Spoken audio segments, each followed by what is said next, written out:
Hello, travelers. Another thing I wanted to highlight so that we all gain awareness, because without awareness, the change we all want to see is just a dream. But when we start self reflecting and having awareness, then we will know where to act. I want to talk about the Cain Abel way of life, whereby a brother will kill another for the blessings of his own hands or for what God has given. We've gotten to a level whereby just the way I look is a cause for somebody to work, to put in work to my demise, to my falling down, to my dying, even to an extent of killing. That is where we are. We can't love our neighbors. And you know what? The worldly government has put for us social media, and people there are very friendly. We only see the masks. But wherever we are, in our own places, in our own space, in our own families, our own friends, we are the devil, we are liars, we are hypocrites, we are Cains. You walk with people without knowledge that actually you are keeping a snake in your house.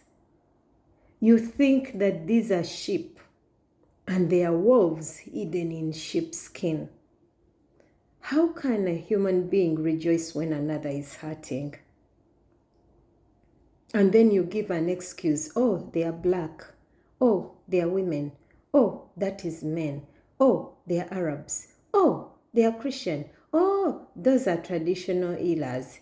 Oh, you justify your failing from your seat of consciousness, which is a just judge, a loving kindness being, and you start falling until you're too deep. I've witnessed now, I can say, for generations, and when I say that, I talk of my grandparents. I saw them. They didn't have hatreds. You would never hear them bickering about the other. They were loving. When one got something, the all next houses, they shared it, and the same way. Then we went to our moms, our parents. They worked together, but the jealousies had started coming. And you know, the funny bit is that is when the Bible had come in. You know, those people, they knew God by their acts. So they were conscious beings, our great parents, no matter what religion they took. I can stand and affirm that. Then our parents, they had started attaching and heard the Cain and Abel story, and they started seeing another as a competition. So everything that we see, where there is darkness, there is also light. But the sad thing that it is easy to fall than to rise up. The ground is crowded. Did you see the symbol of the pyramid? It represents the human conscious. On the base, there are so many, and at the top, it is so less crowded that you can even never reach the tip. But yet it is the same consciousness. We are the alpha, we are the omegas.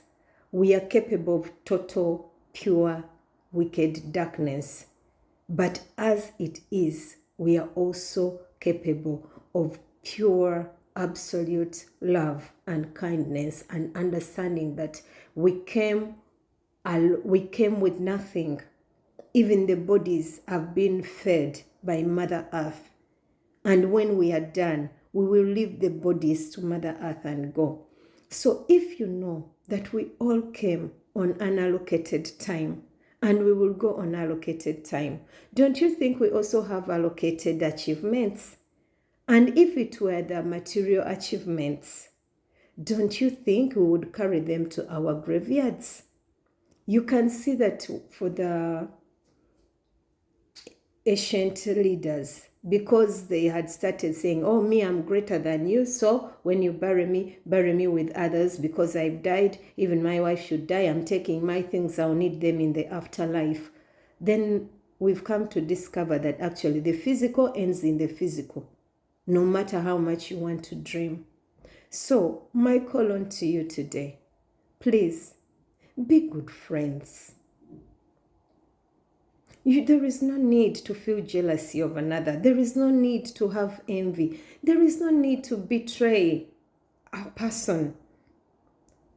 Now where we are, you look around to who to tell a problem or a challenge you are having in life and you can't see any. You know why? 90% will be happy that you've got it. 5% are not even present to hear you. 5% they don't care. They want to know. They will tell you that, oh, we also have our issues. That is where we are. So at the end of it all, how do you want to get out of here?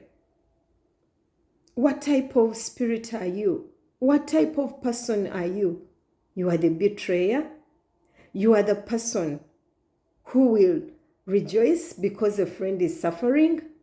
I come and tell you the goodness I'm finding in life, and it's a cause for you to start working for my failing. So we are not meant to rejoice when we get the blessings, yet we've been told that we have to testify of the wonders of life, to encourage others. Do they want to be encouraged? No. So we just become watchful the way the wise Jesus Christ said, be watchful. This is a dangerous game, and survival is for the wise one.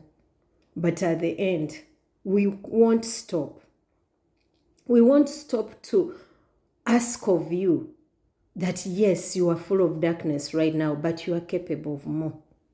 Really, when the demon in you is rejoicing, maybe because of your past ancestors who didn't know any better. Because if they are telling us we've evolved from reptiles to mammals, maybe they still have the mammalian brain and the reptilian brain where they are predating. So we shouldn't be predators on one another. I have hope. I have hope in you. And I pray you have hope in yourself and you have hope in me. We are the change we seek. If it is like this,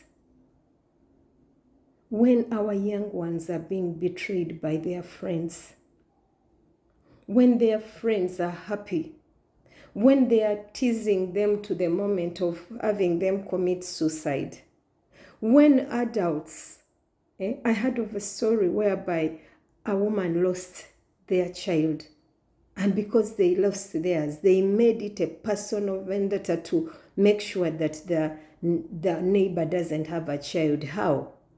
They made claims that this one had stolen ashes, and the poor child could not handle it. So these are the Solomon stories we hear.